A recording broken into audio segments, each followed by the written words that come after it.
করছি অবশ্যই, আমি তো চুরি করি নাই। আমরা জানতো আপনার আগের স্বামীর যে কবর সেটাও কি বিক্রি করে ফেলছেন কি? না, আমি হেঁটে বেশি নাই। আমার বাবার কবর সব বিক্রি করে দিয়েছে, বাবার কবরটাও নাই, আর বাবার কবরটাও আমি রাখতে পারবো কিনা আমি জানি না। স্বামী মারা যাবার পর বিয়ে করেছেন নিজের সন্তানের বয়সী এক যুবককে। তারপর মৃত স্বামীর কবর সহ জমিও বিক্রি করে দিয়েছেন। ঘটনা এখানেই শেষ নয়। যুবককে বিয়ের পর সন্তানদের উপর চলছে একের পর এক নির্যাতন। এমন চাঞ্চল্যকর অভিযোগ উঠেছে এক নারীর বিরুদ্ধে। যদিও সব অভিযোগ অস্বীকার করেছেন অভিযুক্ত নারী। গাজীপুরের বাহাদুরপুর এলাকার এই ঘটনাটি এখন টক অব দ্য টাউন। ভুক্তভোগী সন্তানদের দাবি, তাদের মা শাহনাজ বেগম দ্বিতীয় বিয়ের পর থেকে নতুন স্বামীর প্ররোচনায় সন্তানদের পৈতৃক সম্পত্তি থেকে বঞ্চিত করার চেষ্টা করছেন।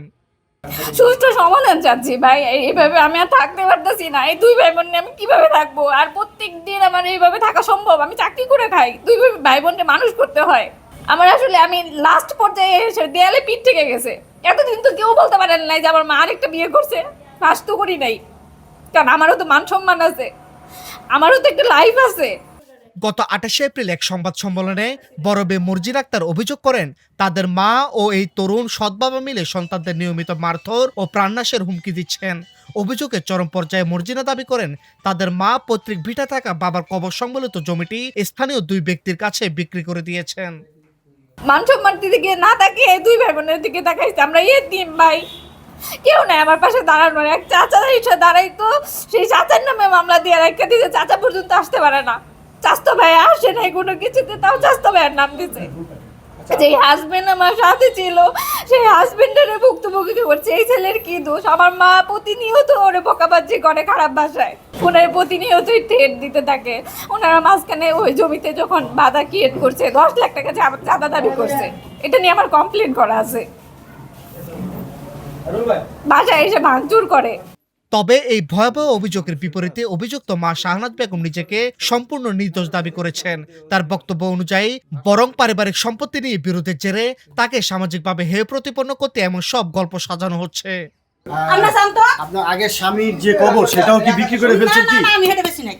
ওটা বলতেছে যে না, বিক্রি আমি করে বেশি ফেলছেন। নাই, বেশি নাই, কবর বেশি নাই। মানে তার তাহলে তো এই অভিযোগ, পুরো জায়গাটাই বিক্রি করে ফেলছেন, তাহলে তো কবর তো জায়গার ভিতরে। না, কবর আমি রেখে ফেলেছি। তার মানে আপনার মেয়েরা যে অভিযোগগুলো করছে এটা কি সম্পূর্ণ মিথ্যা? সম্পূর্ণ মিথ্যা। আচ্ছা, সে কি আপনার আপন মেয়ে না? আপন মেয়ে, আমার রাগ বোন আসে, সে বাজারে বসে যে আপনার মতো মেয়ে দরকার, আপনার মতো মহিলা দরকার নেই, আপনি বেশ্যা। আপনার বিয়েটা কি সত্যি? বিয়ের বিষয়টা কি সত্যি নাকি? হ্যাঁ, বিয়ে তো করছি অবশ্যই, আমি তো চুরি করি নাই। ওইখানে নাকি বয়সের একটা তারতম্য আছে বলতেছে। কি বয়সের কথা ওই তোমার যে আছে? আপনার কথা বললো যে আপনার না, নাকি না, 50 বয়সের কি বছর তখন বয়স। আছে? তার নাকি আর কি 20 বছর বা 26 বছর। যারা 26 বছর বয়সের বিয়ে করছি, ওই যে ওনারা অভিযোগ। ওনারা বলবো দেখে আপনারা এটা বিশ্বাস করবেন? আসলটা কি বলেন? আসলটা হলো আমার বাবা আমার কাছে প্রস্তাব দিছে বিয়ে, তারপর আমার বিয়ে, বাবা মা দেখে তারপর আমার বিয়ে দিছে। আচ্ছা, এই যে আমরা তো দেখলাম আপনি তালা খুলে দিলেন, তারপরে রুমটা লন্ডভন্ড। লন্ডনটা ওই করছে, মর্জিনা নিজে করছে, নিজের কপাল নিজে খামচাইছি। আরেকটা তালা মারলেন নিজে, সেটা আপনি হচ্ছে যে মারলেন। আপনি যে বিয়ে করলেন সেটা কি আপনার ছেলে মেয়ের অনুমতি নিয়েছিলেন? আপনার তো তিনটা সেলিম ছেলে। অবশ্যই যে মারি জিগান মাই কইবনি যা। তারা কি বিয়েতে অনুমতি দিয়েছিল? অবশ্যই আমি নিজে দিছি। ওই যে মা বাবা আর আমাকে তাদের বিয়ে পারিবারিক মানে তার বাবার যে সম্পত্তি ছিল সেগুলো কি তাদেরকে বুঝাই দেওয়া হয়েছে? দিছে। অবশ্যই তাকে বুঝিয়ে দেওয়া হয়েছে। কবর বিক্রির মতো স্পর্শকাতর বিষয় তিনি সরাসরি কথা না বললেও পুরো বিষয়টিকে তার বিরুদ্ধে এক গভীর ষড়যন্ত্র হিসেবে উল্লেখ করেছেন। সংবাদ সম্মেলনের পর মায়ের দায়ের করা মামলায় মেয়ে মর্জিনাকে গ্রেপ্তার ও একদিন কারাভোগের ঘটনা এই পারিবারিক যুদ্ধকে যেন আরো উস্কে দিয়েছে। এদিকে সন্তানের চাচা দেলোয়ার হোসেন এই অন্যায়ের প্রতিবাদ জানিয়ে বিচার দাবি করেছেন। আমার নামে মামলা দিছে, আমার ছেলের নামে মামলা দিছে, আমার বাস্তি জামার নামে মামলা দিছে, এই চাঁদাবাজি মামলা দিছে। চাঁদাবাজি মামলা দিল, এখন আমরা কেউ বেঁচে থাকতে পারি না। এই মুর্দারা দূর করে মানে বিল্ডিং দখল করছে। শাহনাজ, তারপরে শাহনাজের জামাই, তারপরে আতিকে, হারুনে আর আবেগকে মিলে সব কামগুলো করতেছে। মিথ্যা চাঁদাবাজি মামলা করছে, দর্শন করছে, উমুক করছে, এরকম মিথ্যা মামলা করিয়া আমাকে বাসায় থাকবার দেয় না। দূরে রেখে বাড়ি দখল করবো, যেমন বাড়ি দখল আমরা যেমন দূরে রয়েছি, আর এই মুর্দায় ফেলা টুইটা করে তালা ভেঙে তালা তোলা লাগিয়ে দিছে। পুলিশ বলছে, যেহেতু উভয় পক্ষ থেকে পাল্টাপাল্টি অভিযোগ রয়েছে, তাই বিষয়টি গভীরভাবে তদন্ত করা হচ্ছে।